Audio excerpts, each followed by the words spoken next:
Now to remove the rear wheel assembly, you need a 6mm Allen key, and you can just take off the hub straight off the end of the axle. So now that we've got the wheel removed from the go-kart, we can check out our valve and beadlock screws. The gauge on tyre inflators is somewhat questionable, so we should set the tyres with a tyre pressure gauge. Hey guys, today's video, we're bringing back the Karting Basics 101 with how to remove go-kart tyres from your go-kart.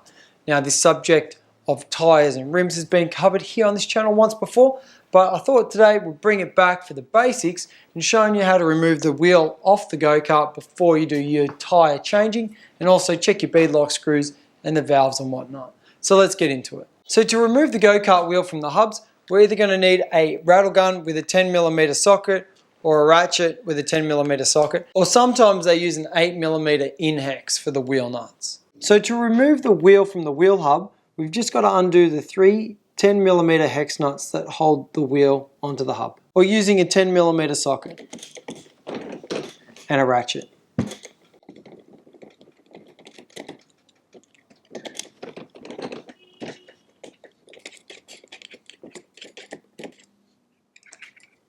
Now you can remove the wheel. And it's the same process to remove the rear wheels.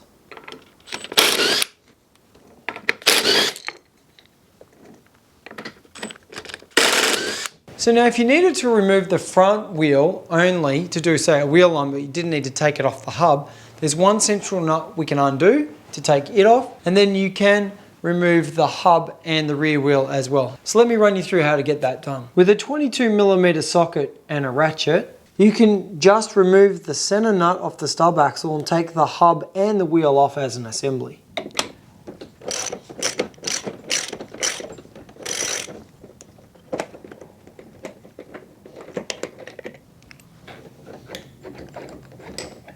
And now, as you can see, you've got access to the stub axle, so you can put your laser aligners on there if you wanted to do a wheel alignment. Now to remove the rear wheel assembly, you need a 6mm Allen key, and you can just take off the hub straight off the end of the axle.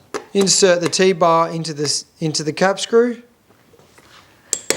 undo the bolt, and then you can just slide the whole hub and wheel assembly off the end of the axle. So now that we've got the wheel removed from the go-kart, we can check out our valve and beadlock screws. Most competitive go-kart wheels these days have beadlock screws like these.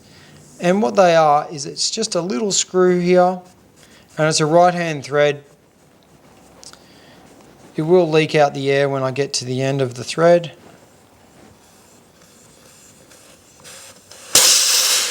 Now this little beadlock screw is aluminium, and it has provisions for an O-ring. And this is what seals it up so it doesn't leak air. So you need to make sure that these are, as a minimum, finger tight.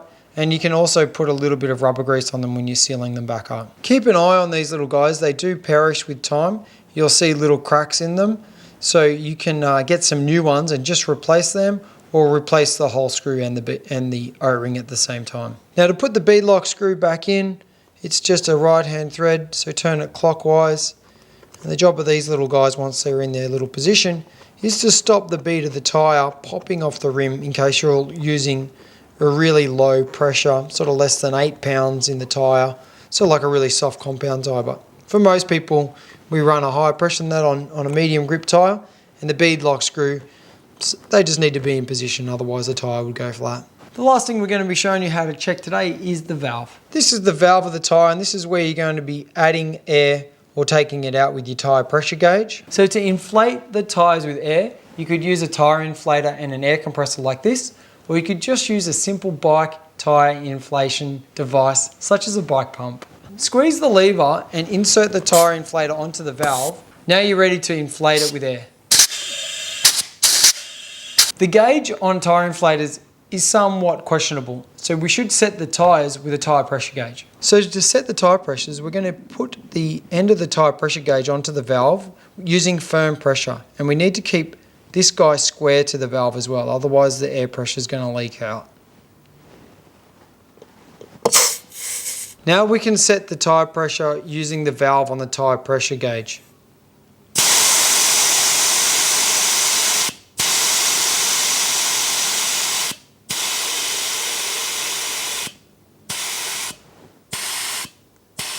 And for these particular tyres, we're going to set them at 12 pounds cold. So now from time to time, those valves can leak. And if you do need to change the valve of your tyre, you can use a little tyre valve tool like this. So using a little valve tool like this one, we're going to insert that down into the valve. Slowly rotate the valve tool until you feel it engage with the valve. Now we're ready to take the valve out of the valve stem.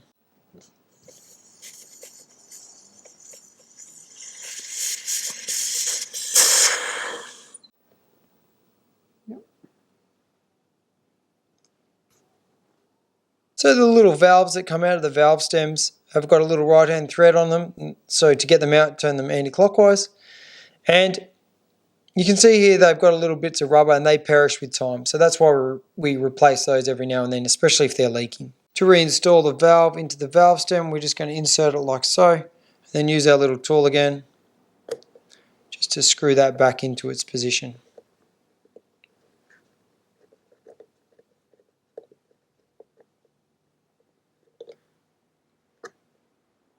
Okay, so to reinstall the tyres, it's as simple as just reversing the process. If you've made it this far, thank you so much for tuning in. If you want to get more of us on Instagram and Facebook, you can at Power Republic. And also a special mention always to our Patreons and YouTube members. We really appreciate that little bit extra.